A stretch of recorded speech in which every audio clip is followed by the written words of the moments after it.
Have you ever tried to learn something new, something so big and complex that it just felt like this massive, unscalable wall? Well, for a whole lot of people, learning Chinese is exactly that. It's kind of like its own great wall. Today, we're going to dig into the science of how we can actually, get over it.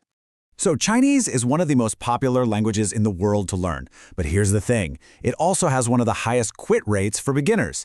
And there's a really good reason for that.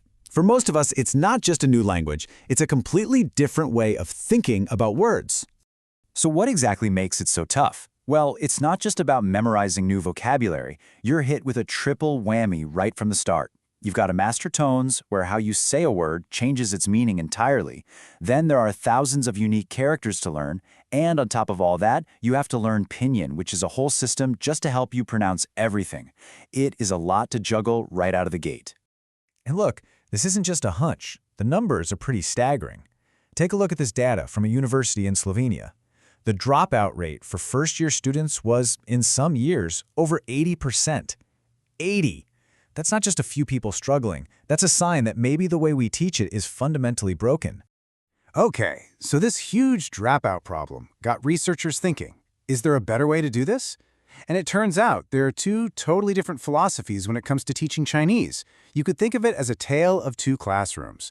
So in one corner, you have the classic sound-first method. This is where you might spend weeks, even a couple of months, just on pronunciation and pinyin, before you even get to see a real Chinese character. Then, in the other corner, you've got the all-in-one method. And here you learn the sound, the pinyin, and the character all together as a single package right from day one.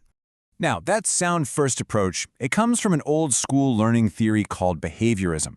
The whole idea is that you learn through drill and practice. You repeat things over and over. As this quote suggests, the teacher's in charge, and your job as the student is basically to listen, trust them, and repeat what you hear. But the all-in-one method is based on a completely different idea, constructivism. And the philosophy here is, well, it's the total opposite. The student isn't just an empty vessel waiting to be filled. No, you're an active builder. You're the one connecting the dots between the sound, the meaning, and how the character looks to actually construct your own understanding. So you might think the sound-first method sounds pretty logical, right? Master one piece before you move on to the next.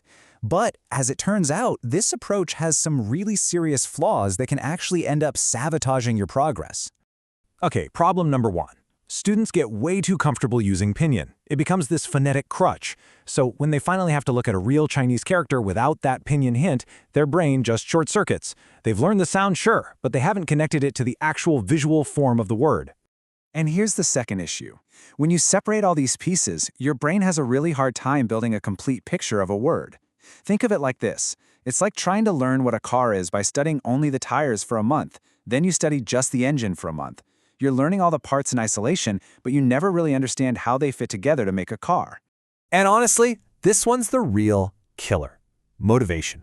I mean, just imagine studying a language for a month, maybe longer, and you still can't write a simple hello or read a sign on a door.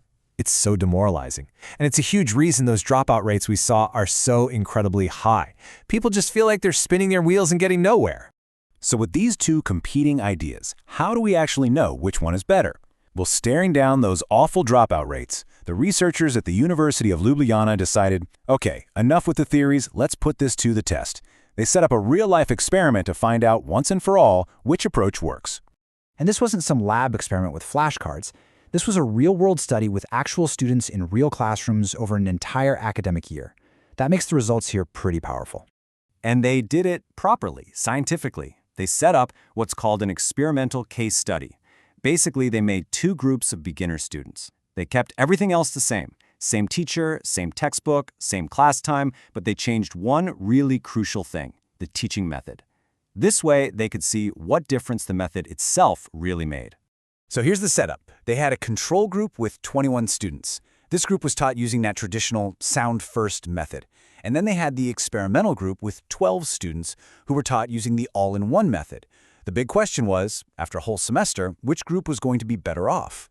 So, both groups went through the whole semester. The researchers tracked everything, their exam scores, their motivation levels, and crucially, how many of them actually decided to stick with the course. So, the moment of truth. Which approach won?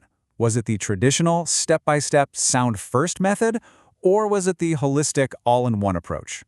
And the results? Well, they weren't just a little different. It wasn't even close. The all-in-one approach was the clear, undisputed winner. The benefits were just obvious across the board. The students in the all-in-one group were way more motivated, they actually had a deeper, better quality of knowledge, they even got faster at recognizing new characters they hadn't seen before, and, the big one, their dropout rate was way, way lower. So why did it work so much better? It's because right from day one, those students were empowered to build a complete picture. They weren't just memorizing separate pieces of information, they were actively creating this rich, interconnected web in their minds, linking a character's shape to its sound to its meaning. They were building knowledge, not just repeating it. And that really brings us to the big takeaway here, because this isn't just about learning Chinese, it's about learning anything that's hard. So I want you to think about your own Great Wall. Maybe it's learning to code, or starting a new business, or finally mastering guitar. Ask yourself, are you just memorizing the pieces, or are you actively building a complete connected understanding? Because the answer to that question might be the key to finally tearing down that wall.